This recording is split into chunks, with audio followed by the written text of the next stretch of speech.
course. Okay, I hope it's not just because it's the coolest place on campus, but anyway, okay, it's great to see you back.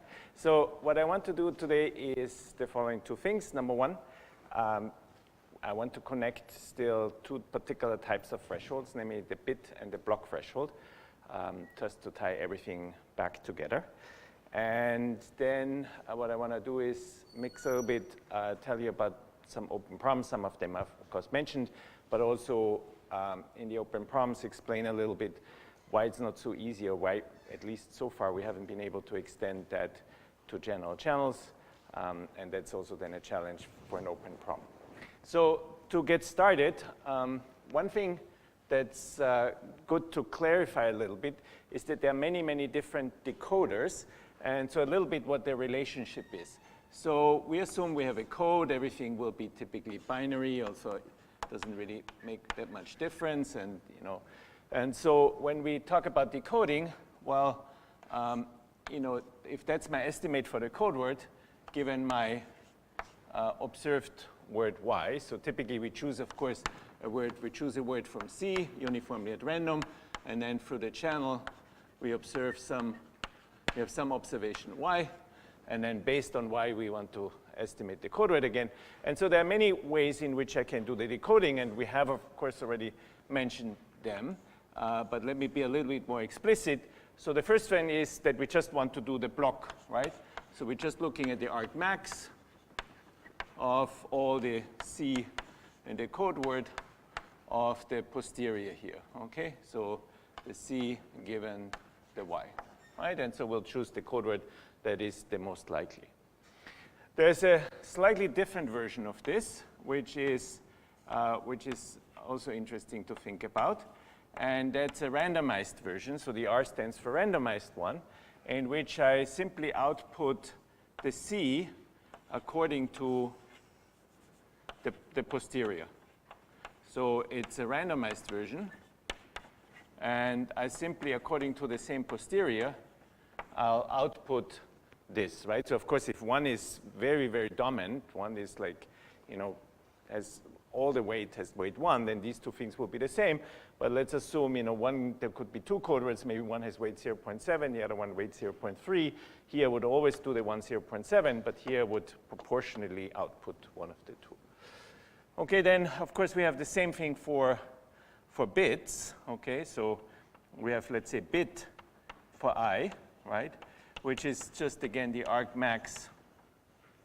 If I'm looking at alpha 0 and 1, and I'm looking at the P of the code word, the ith position of the code word is alpha. So I'm just outputting what is the most likely bit for the ith position, and I have this for every position. And I have, again, of course, the randomized version. And, you know, it's just output again according, again, posterior. The bit posterior, right? And then I have even other versions that I can decode and that connect kind of these things. So for example, one thing I can do is I can take the randomized block version, right? So I can, so for example, there's a very easy relationship between these two. One thing I could do is I can take the randomized block version and then simply extract the ith bit. Is that clear? Okay. So for example, one thing that's not very hard to see is that this would give you exactly the same. So either doing this, right, where I'm just choosing, of course, the posterior of the bit, or choosing a randomized version of the block decoder and then extracting the ith bit, that's exactly the same, has exactly the same performance. Okay, these are identical. If you look at the distribution, these two things are the same. So why is it, you know, so why is it interesting to look at that? Well, one thing is, so first of all, do we have any relationship? So let's first look at some only, let's say, the block, and the same thing exists for the bit. And then, as I said, there exists a relationship between the randomized versions in here. But let's first look at those. So if I'm looking at the probability of error, right, so P, let's say, block, right, then that will, of course, be better than the p of the randomized block, right? Because that is the optimum decoder that we have, okay? But the question is, you know, is the randomized much worse? Any guess? Can we give any bound? You know, can we also write something here?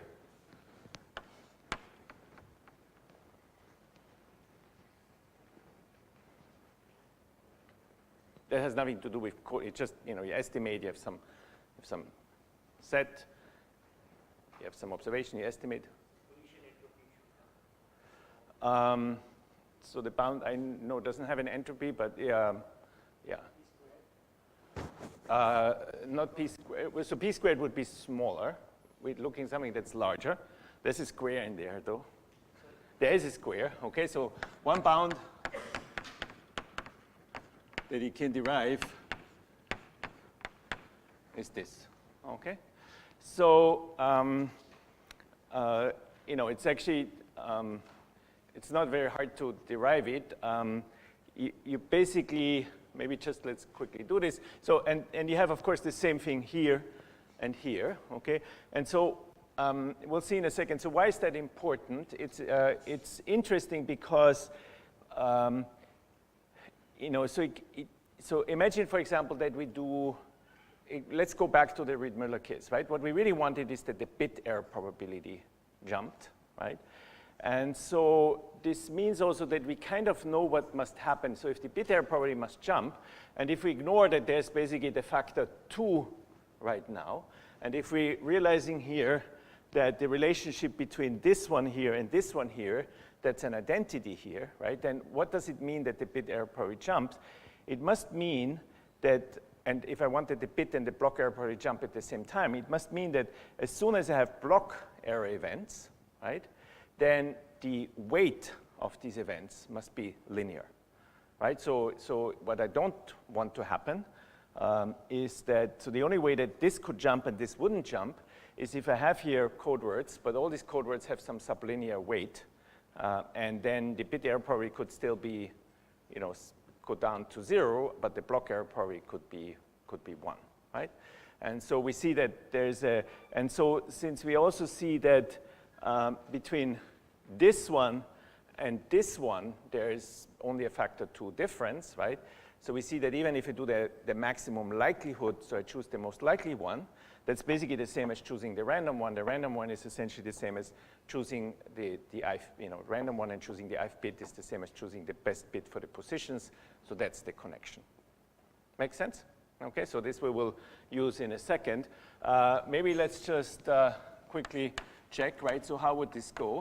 So while we choose first, you know, if we choose first the code word, right?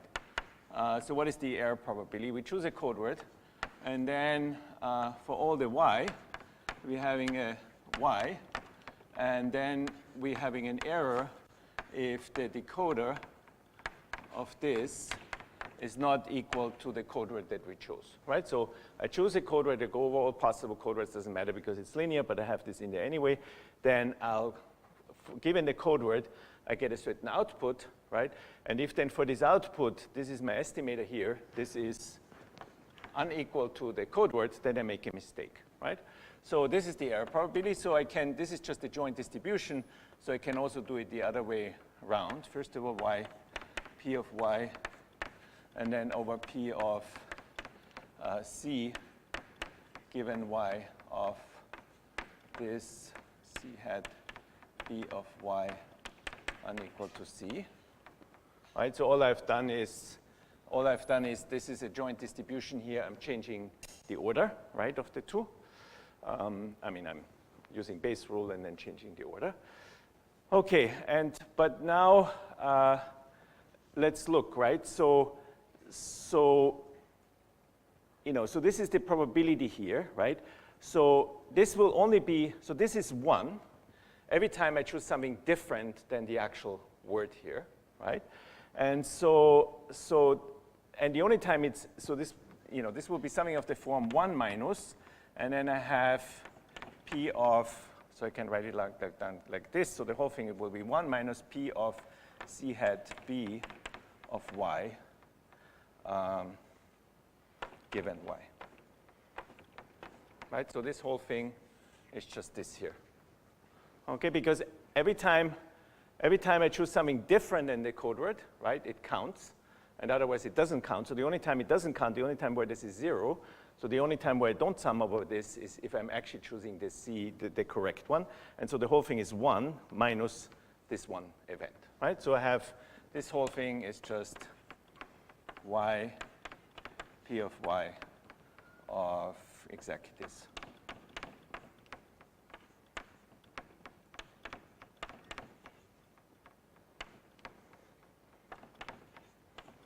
Okay, so this is the block one. And so now the question, how does it look like for the randomized one, right? So the randomized block one. Well, it's basically the same. So the first line is identical.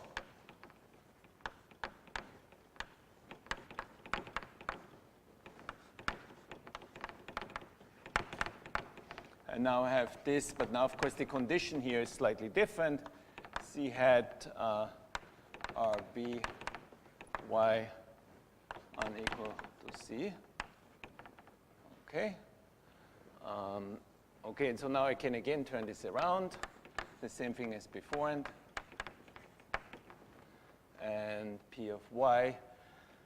And now I have P of y, and then I have here over the C, P of C given y. And so still I have here the condition.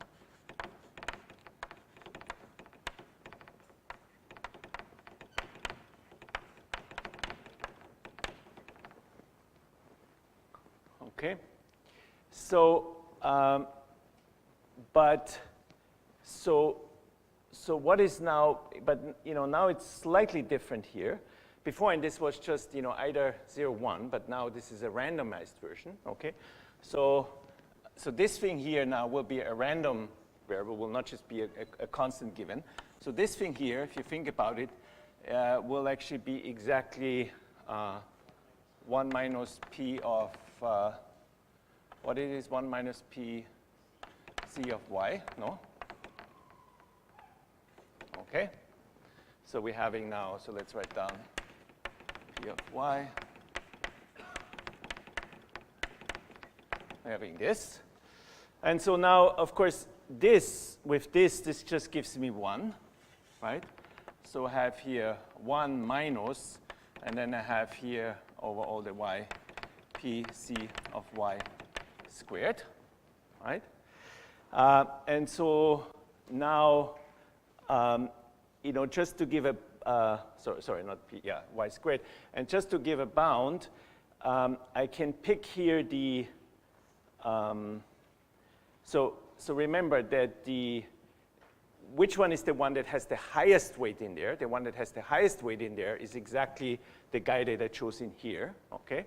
So this means that that's smaller equal than p of y, and then I have here times 1 minus p of, and this is now the block decoder of y given y squared. And so again, the first one I can take out, and then the second one I have p of y times p of c hat p of y condition of y squared. And now I have here sum, over squared. I can just use still the convexity, and so that's smaller equal than 1 minus the sum and then the square. And so this is exactly 1 minus pb squared. Okay? So, and this is, of course, smaller equal than 1 minus 2 times pb. So we don't really lose much. And so it gives us a little bit some idea what the relationship between all these decoders is. Okay, so now where we know this,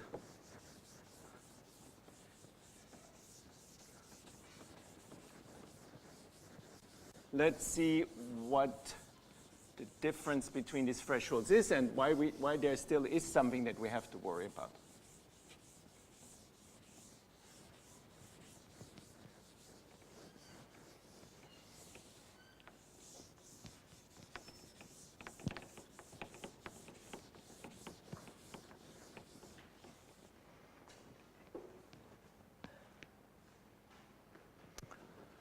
So remember what we had.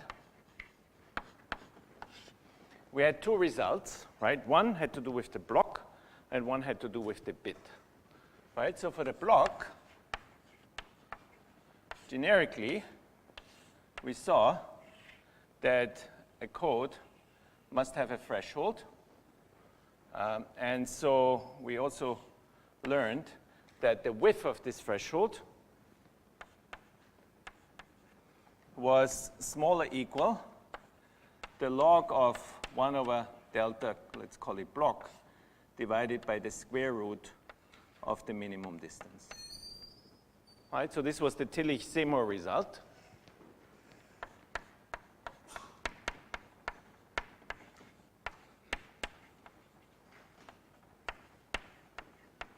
But we had no idea where this threshold actually happened, right?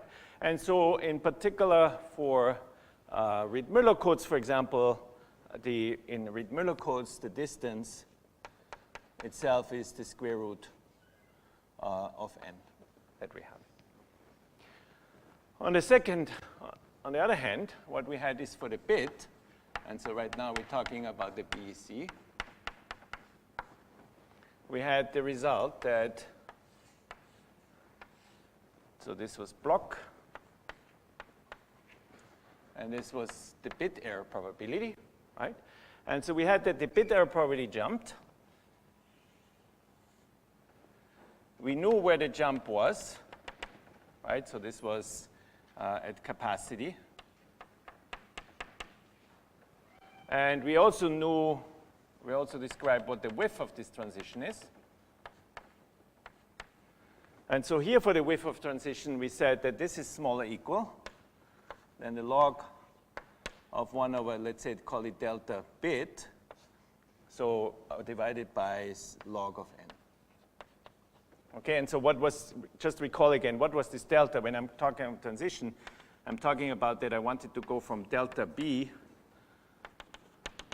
to 1 minus delta b, and the time or the parameter width that it takes to go between the two, that was, there's some constant, but this was of this order, at most this order, right?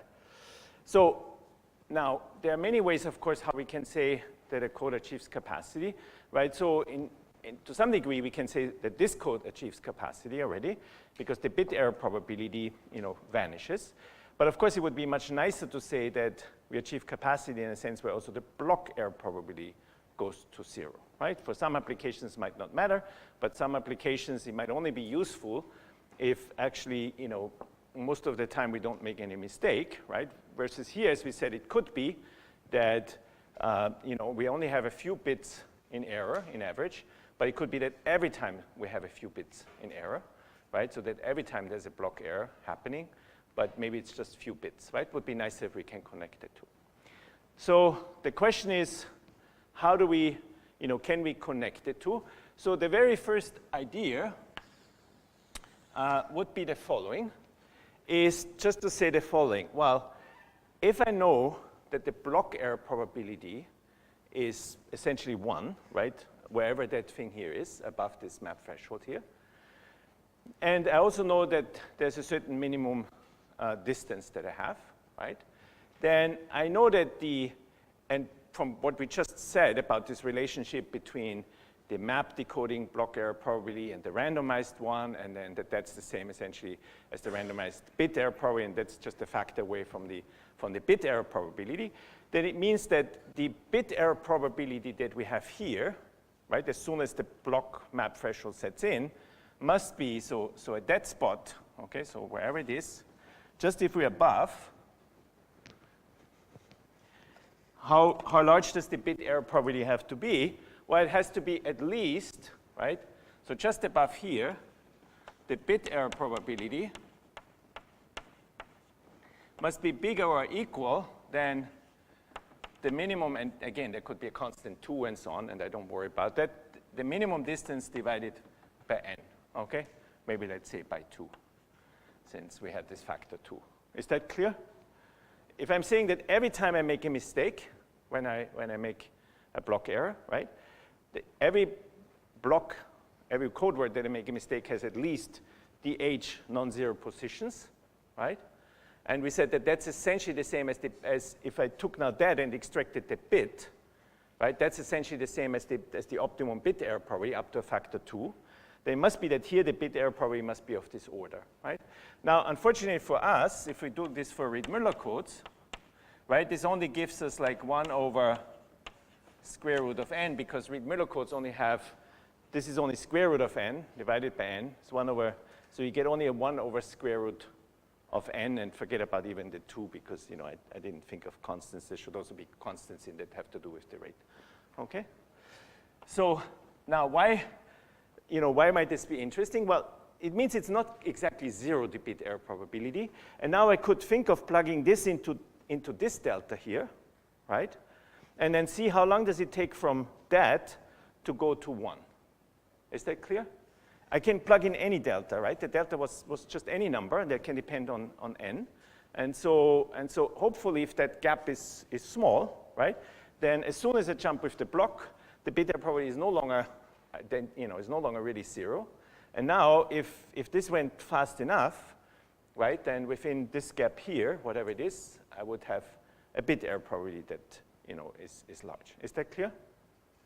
Make sense? Now, unfortunately, there is a problem. So what is this problem? If I plug this in here, right? So if I'm looking of log of 1 over delta here over log of n, and if I plug in here delta being 1 over square root of n, right, then I'll get just a half, right? I get nothing useful. Is that clear? If I plug this in here, right, I get 1 over delta. This is just square root of n. I get a half out, and it's log n over log n. That cancels. I get half. Okay, so the problem is that, why is that a problem? Is because this result is not very strong, right? If I had anything better than log here, right? If I had, for example, square root or anything, of course I would be in business, right? So that just plugging it in, unfortunately, doesn't quite work. And so the question is if we can do something better. And so there are two possible solutions.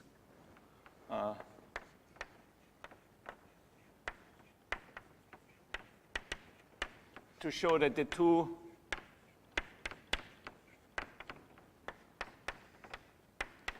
thresholds are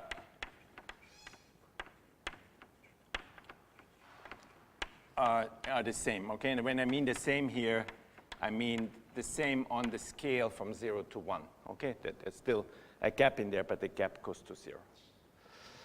So, okay, so what are the two possible approaches?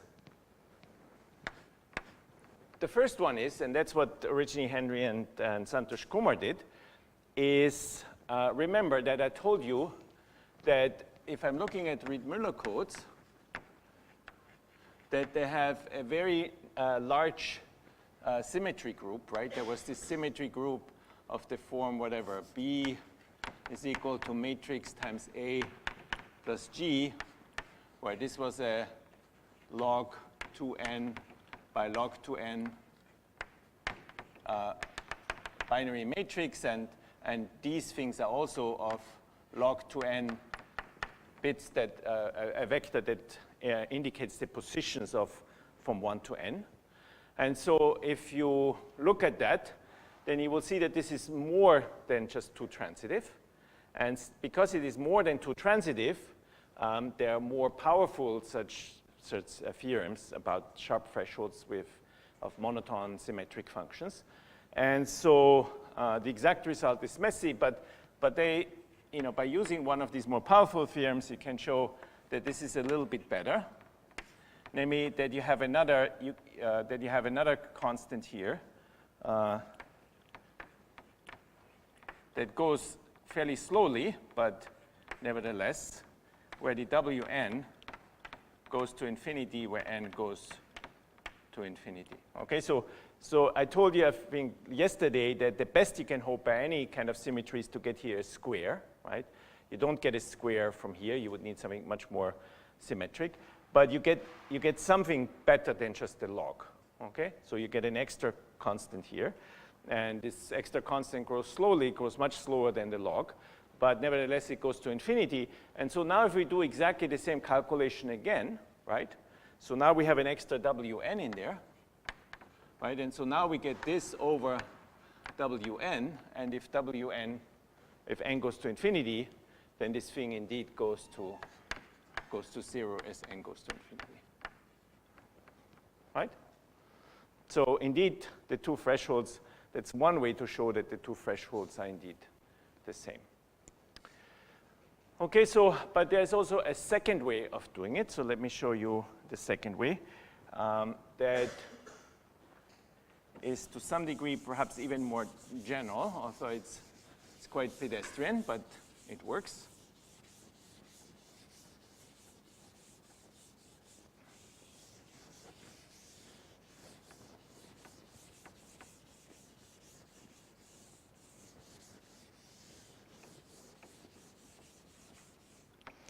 And the second method goes like this.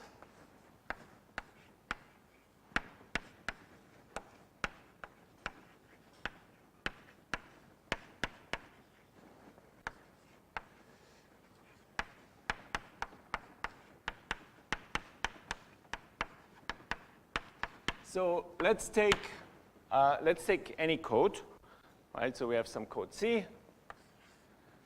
Then such a code C, maybe there's a sequence typically with length n. Then to this we can write down some weight distribution. And so typically we write something like whatever, a generating function where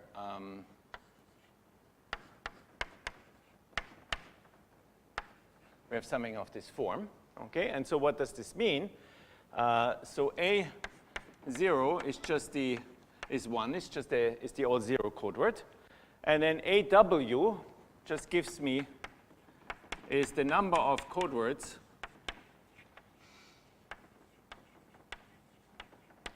of weight W, right? And so you can write down the weight distribution.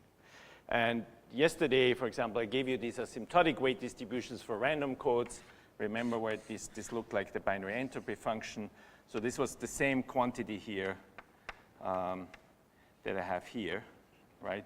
With 1Rn just normalized. So you know, that's what it typically looks like. Okay, so why are we interested in weight distributions? So let's assume I sent the all 0 word. And you can do this for any channel, but just, again, to keep it simple. And let's assume we have the binary erasure channel. And I give you one other word, C. And I have the binary erasure channel of erasure probably epsilon. And let's assume this word has the weight of C is the number of ones that I have in here, right? So what's the chance that I might confuse this C with you know, ascending the all 0, but what's the chance that I won't be able to decode, right? That this C will also be a possible option, right? So, you know, what's the chance? Well, all the ones will have to be covered, right? So this means this probability is epsilon to the weight of C, right? And so more generically, I can just do a union bound. So what's the chance that, you know, how can I upper bound the chance that no word of weight less than, let's say, some capital W will, no word of weight this will possibly be, you know, will be confused with the word that I have. So if I'm just going this sum from W is 1 to some capital W, right? And I'm looking at all, so this now I take the union bound. So then this is an upper bound on the probability that there's any word up to weight W that I might confuse, or that's completely covered by my word, right? Is that clear? Okay. Now, in general, union bounds are not strong enough so that I can just, you know, give actually, so if I did this over all the code words, typically I don't get anything. The union bounds will diverge, okay? But if we're looking at Reed-Muller codes, and we're giving good upper bounds on the Reed-Muller codes, And if we're picking to be W to be equal to the n to the 1 minus beta, where beta is arbitrarily small, but any non-negative number. Okay, so this is for Reed-Miller codes. If we're finding good upper bounds on this, and I'm looking for any words that have weight up to almost linear, okay, just anything less than linear, then one can show that this sum here goes to 0. Okay, so this requires a little bit some work. The only work that it requires is to give good, bounds.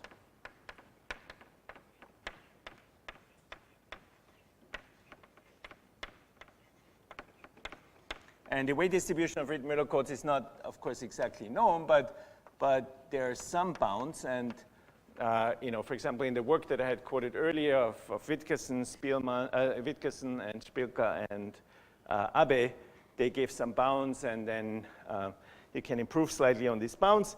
And so if you do this, you will see that this sum here converges to 0 for any W, so for anything that is just sublinear, okay? Can make it arbitrarily subtle.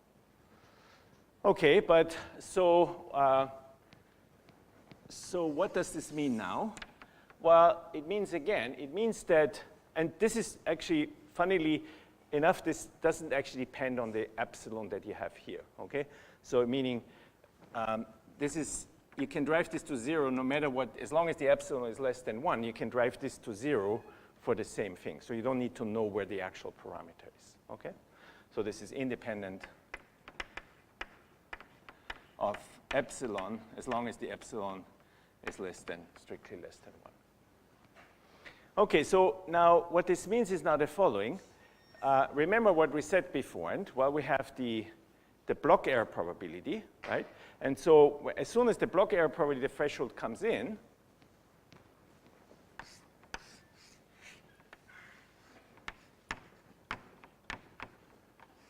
we know that with high probability here, there will be code words that are covered, right? So there's another code word beside the 0. But from this, we know that with high probability, these are not code words of small weight. These are code words essentially of linear weight. And if you plug this now into the previous thing, right, again, if you plug this in now into the log 1 over delta over log n, okay, then this will go now to beta, okay? And of course, you can let beta go to anything like 0. So this means that the gap is arbitrarily small. And again, you see that at least on the linear scale, okay, there is no gap between the bit and the block error probability. Make sense?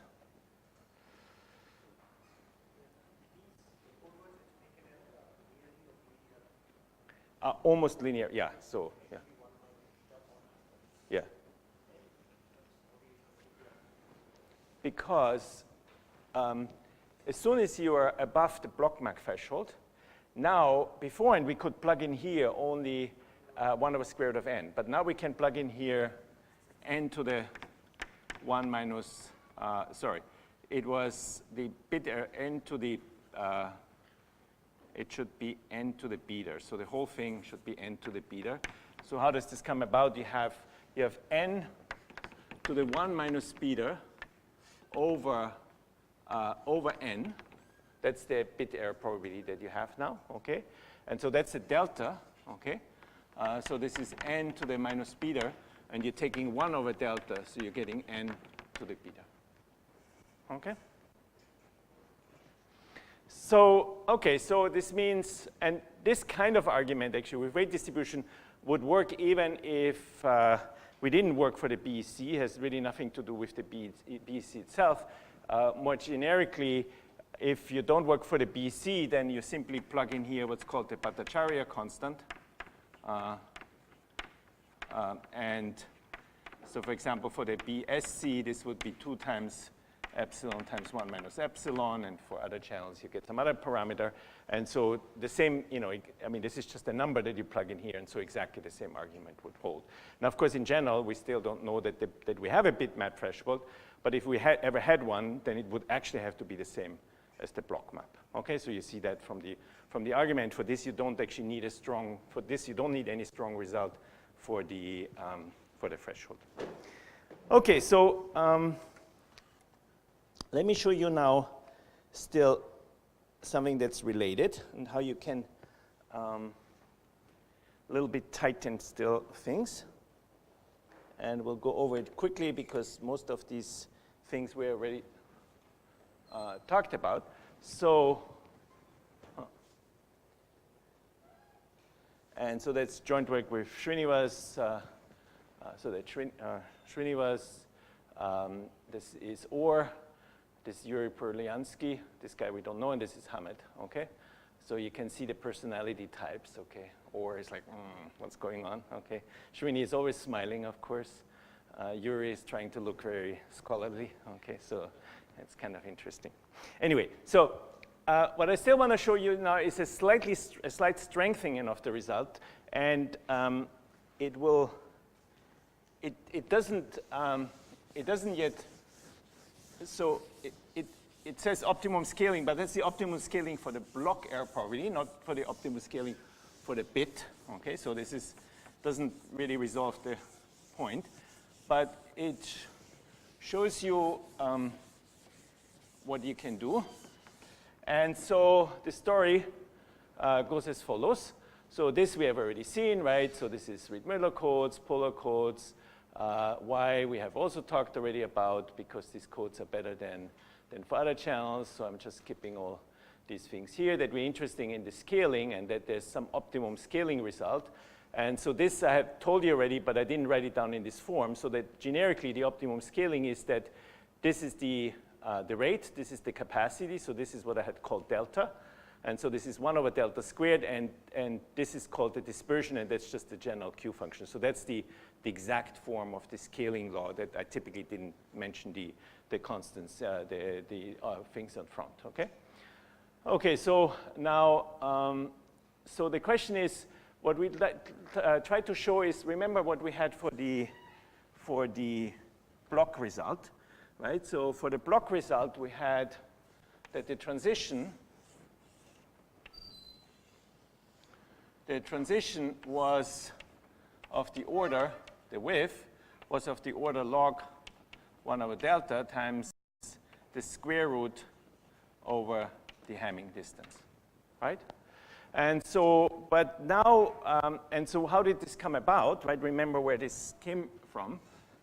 This came from the fact that if I take my area omega, and this thing here is the boundary, and this is the complement of the set, right? Remember this for the BC, these were all the guys that I cannot decode. These are guys cannot decode. And these are guys that I cannot decode, but there exists some direction in which I can go down, for which if I just get one less erasure, I can decode. So these are the things on the boundary.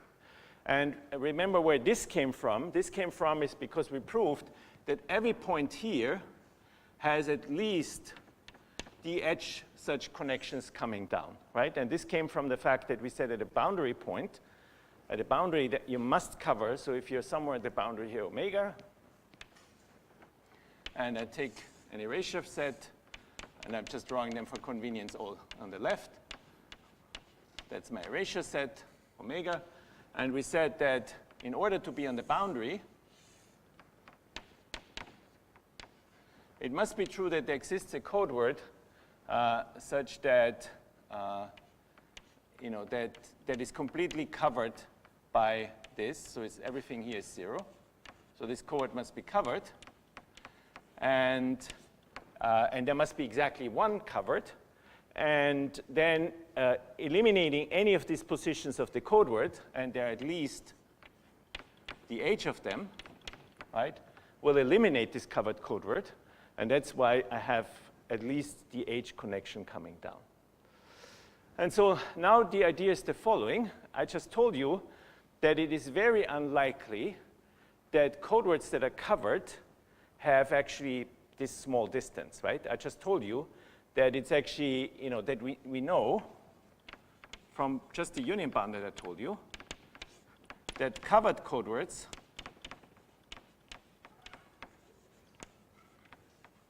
So the ones that I'm likely going to see ever to be covered have nearly linear weight.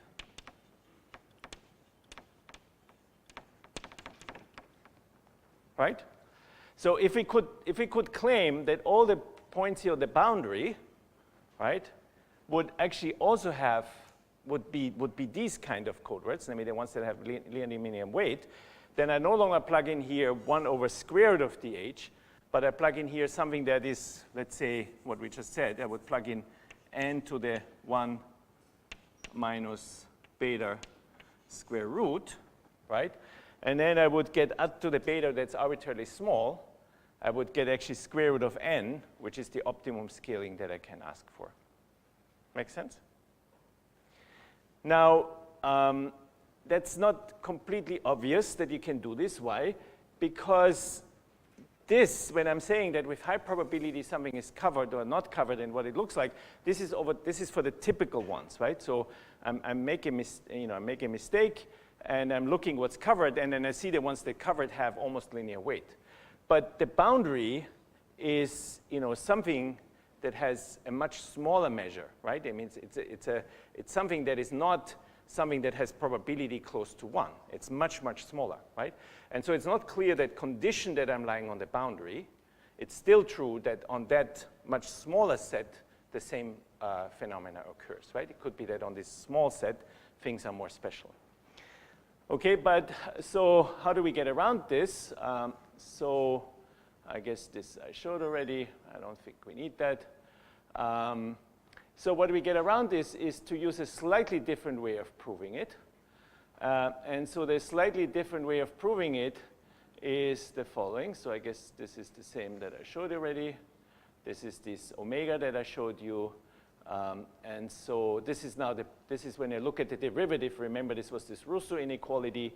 So the Russo inequality exactly says what's happening on the boundary is how fast the flow goes into this set here. So this is the equality that I showed you already.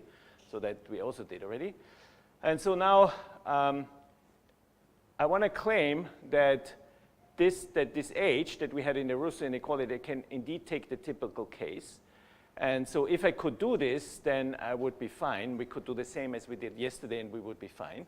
The only problem is it's not clear that I can do it, and so the only thing that comes in here is the blowing up lemma. And so the blowing up lemma is something that's very nice, also a standard information theoretic tool. It relates the measure of a set to the measure of the boundary, okay? And in particular, applied here, it says that the boundary cannot be too small, okay? It's roughly 1 over this, so it depends on the dimension, but the essential scaling is here, that it behaves like the measure that you have on the boundary behaves like 1 over the square root of n, okay? So it cannot just be that the boundary is, for example, exponentially small, and then you wouldn't know what to do. And this inequality that we had, that these code words are covered, this is there's an exponential term in here, so this is very strong, and so 1 over square root of n is basically still something typical, okay?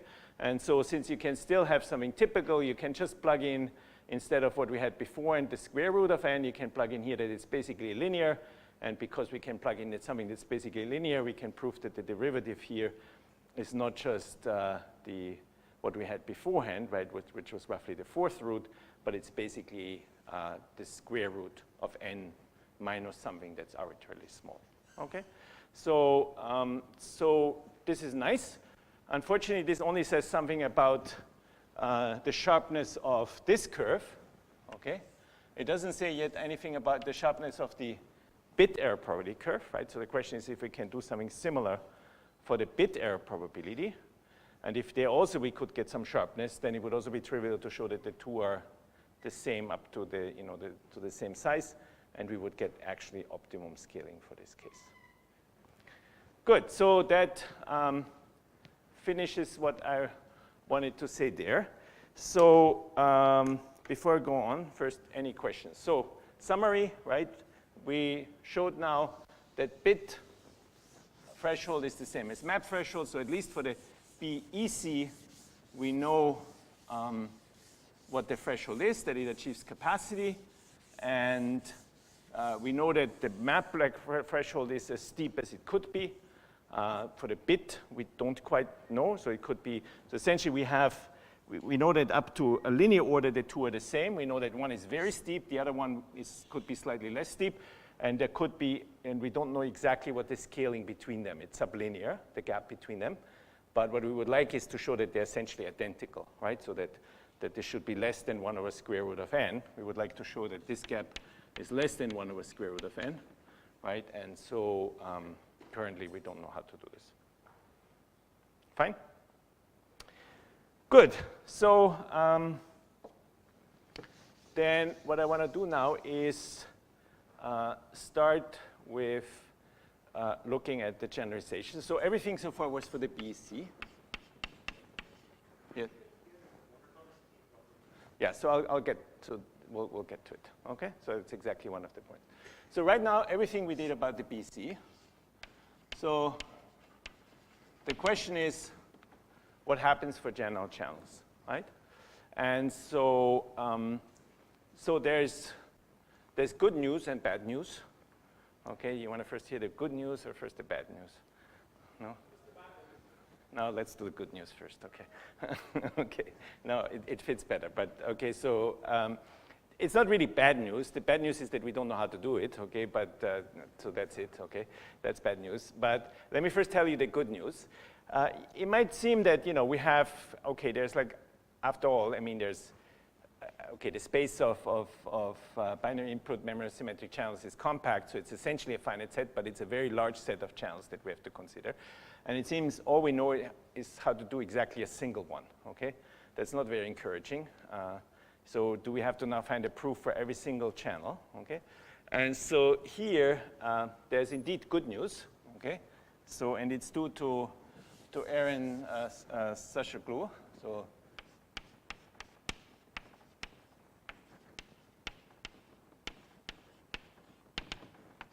and this I want to work out because it's actually quite nice. And so what it says is the following. If we're paraphrasing, is the following for our situation. It says that as long as you can prove that Reed-Muller codes achieve capacity for the binary symmetric channel, not the binary ratio channel, binary symmetric channel, and as long as you can prove that the error probability goes down faster than 1 over n, then it will achieve capacity universally. Okay, so that then over all channels uniformly, universally it achieves capacity. And so that's quite good news. And so this means that all we have to do is to prove that it works for the BEC. And that's not just true, of course, this has nothing to do with Reed-Muller. Okay, so that's what I'll show you now, and his theorem, that's completely generic. Okay, and so the idea behind this is that is one of more capable channels.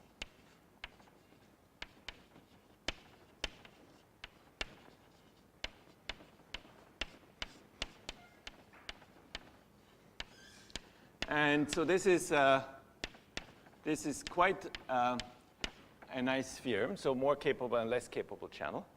And so maybe just to give you some motivation,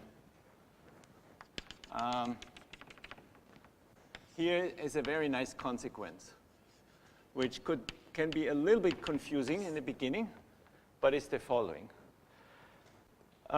Generically, and I'll show you the, a proof in a few minutes later on. Generically, I told you that polar codes under successive decoding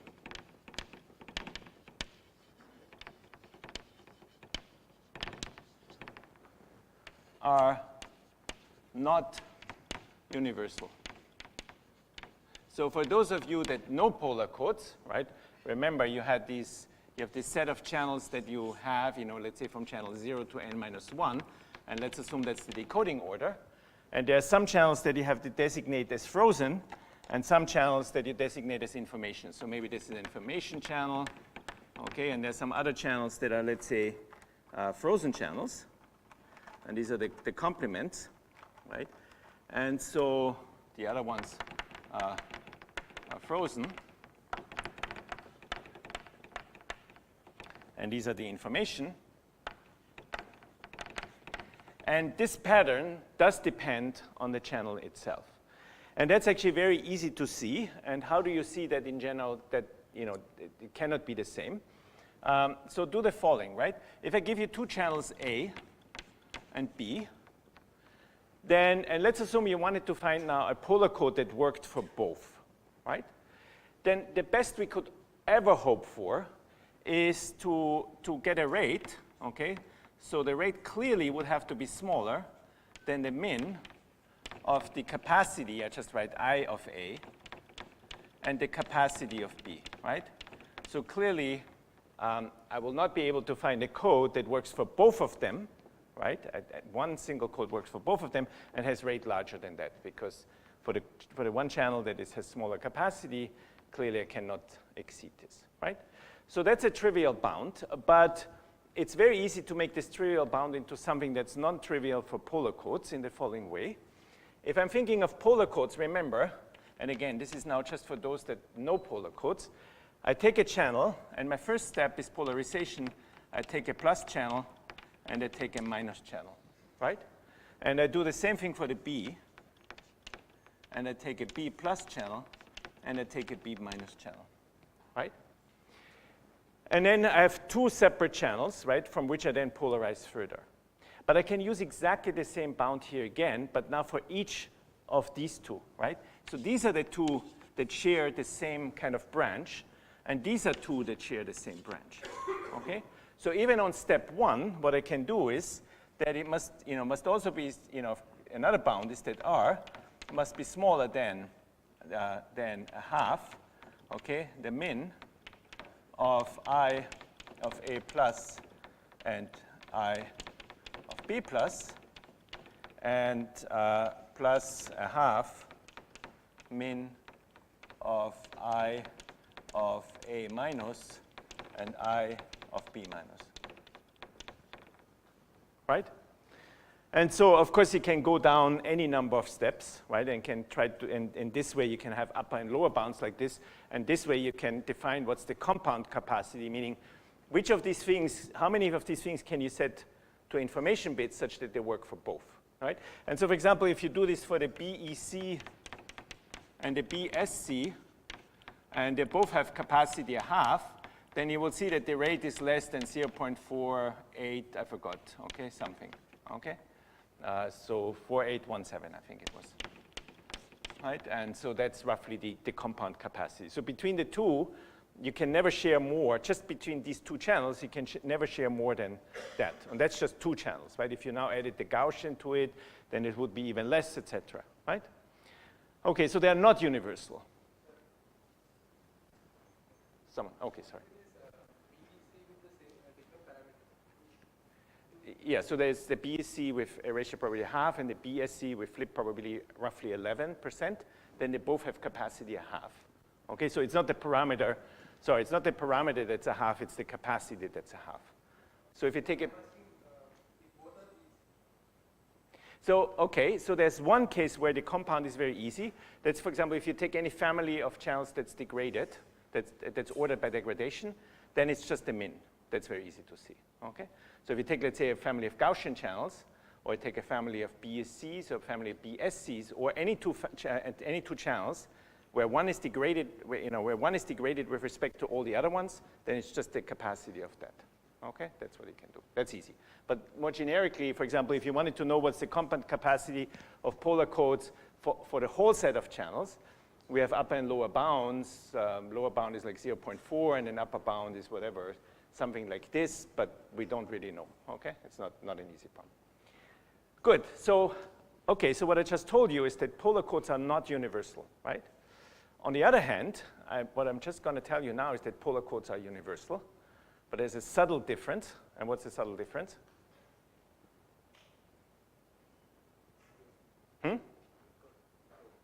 The decoding, okay? So what Aaron's result will say is that polar codes are universal, but they are universal if I do map decoding, okay? And so, and that's very easy to see. Why? Well, we'll go through it after the break, but the argument will be as follows. The binary symmetric channel will be the least capable of all channels in the set of binary input memoryless output symmetric channels of an equal capacity, okay? So in other words, and I have to still tell you what least capable means, okay? It's some particular ordering, some partial ordering of the channels. So it's the worst channel to deal with. And so now what we know is that polar codes, if I construct a polar code under successive decoding, achieves capacity for the BSC. And not just achieves capacity, but I can make its error probability go down, like e to the minus square root of n. So much faster than 1 over n, right? And now for any more capable channel, and I have not written down yet what the formulation is, for any more capable channel, what Aaron's theorem says is that the error probability under map decoding is at most a factor n larger than what it is for the BSC. You would assume it's even worse, but at least the proof said it's not much, it's at most a factor n worse, okay? And because we can derive the error probability under successive down, like e to the minus square root of n, hence it's also under map decoding, of course, that fast down. And so hence this code must actually be a universal capacity achieving code, okay? So what we do is like this. I guess we'll break now. When you come back, I'll show you still the theorem, and then we'll still talk about why is it difficult to generalize, the bad news, and maybe still formulate some open problems. Okay, thank you.